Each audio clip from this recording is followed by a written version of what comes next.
Dan untuk mengetahui kondisi terkini dari tempat pengungsian, sudah bergabung bersama kami jurnalis Kompas TV Rizka Devi di PD Jaya Aceh.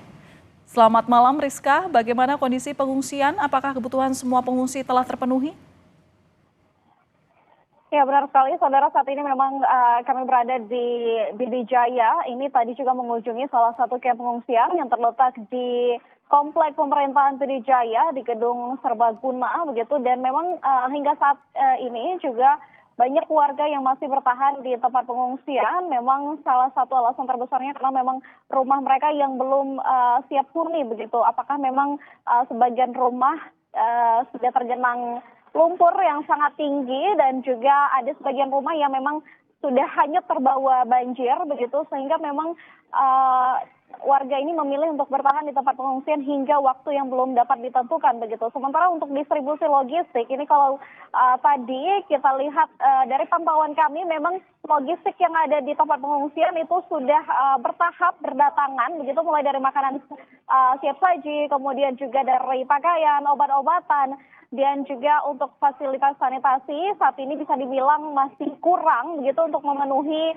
kebutuhan warga yang berada di kamp pengungsian tersebut. Dan juga kalau kami laporkan, ini informasi yang kami peroleh dari Bupati PD Jaya tadi sempat wawancara, itu juga menyebutkan bahwa saat ini ada 49 titik tempat kamp pengungsian yang tersebar di PD Jaya, dan juga saat ini untuk proses distribusi itu masih dalam tahap pemerataan begitu, mengingat memang banyak akses jalan yang juga masih terputus begitu, karena memang untuk jalan lintas Sumatera saat ini masih dalam penanganan, ada jembatan yang masih putus dan juga untuk jembatan alternatif juga belum bisa dilalui begitu, sehingga ada beberapa desa yang masih terisolir begitu.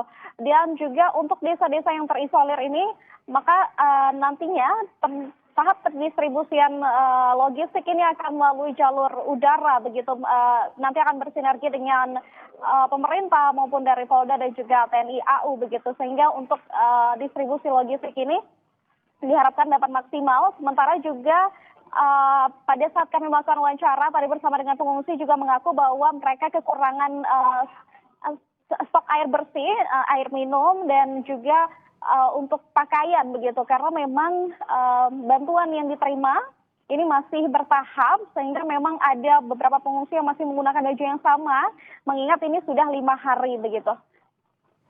Dan juga kalau kita lihat ini memang untuk proses distribusi ini terus dilakukan, mengingat saat ini juga pada saat kami melaporkan di sini juga di sekitaran wilayah PD dan PD Jaya terjadi pemadaman listrik lagi dan juga jaringan terganggu. Demikian. Ya, sampai saat ini memang distribusi bantuan itu terus dilakukan meskipun memang masih ada kekurangan. Kebutuhan paling utama adalah stok air bersih dan juga makanan. Rizka, besok itu adalah jadwal anak-anak bersekolah. Nah, apakah proses belajar mengajar ini akan dimulai besok atau bagaimana mekanismenya? Ya, sementara kami masih memperdalam informasi terkait dengan apakah anak-anak nantinya akan bersekolah, mengingat besok adalah jadwal sekolah, dan juga beberapa anak-anak yang bertahan di pengungsian ini ada yang tadi dari pantauan kami juga sedang melakukan pelajaran mandiri begitu, diajarkan oleh kakak ataupun orang tua yang bertahan di sana, mengingat memang di tempat kamp pengungsian ini didominasi oleh lansia dan juga anak-anak. Kami akan terus update informasi terbaru apakah nanti akan ada penanganan terkait dengan dampak terhadap korban banjir di PD dan PD Jaya. Oke, Rizka, singkat saja. Kalau tadi beberapa bantuan makanan ini sudah terdistribusi, meskipun memang masih kurang, dan ini pasti akan dilakukan secara bertahap oleh otoritas terkait.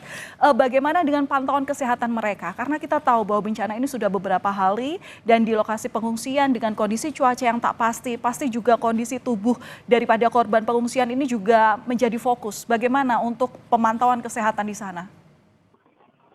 Ya, benar sekali. Memang ini untuk tim medis memang sudah dikirimkan dari Dinas Kesehatan Aceh. Ini ada dari tim IMT yang kemarin memang sudah tiba di PD dan PD Jaya. Namun bisa dikatakan bahwa untuk tim medis saat ini terbilang kurang begitu, mengingat memang warga yang masih bertahan di pengungsian itu cukup banyak, sehingga memang kita akan update apakah nanti akan ada penambahan untuk tim medis, karena untuk kondisi kesehatan, mengingat ini sudah 5 hari warga berada di kamp pengungsian, sehingga mungkin kesehatannya dapat diragukan begitu. Baik, terima kasih atas laporan Anda. Jurnalis Kompas TV Rizka Devi langsung dari PD Jaya, Aceh.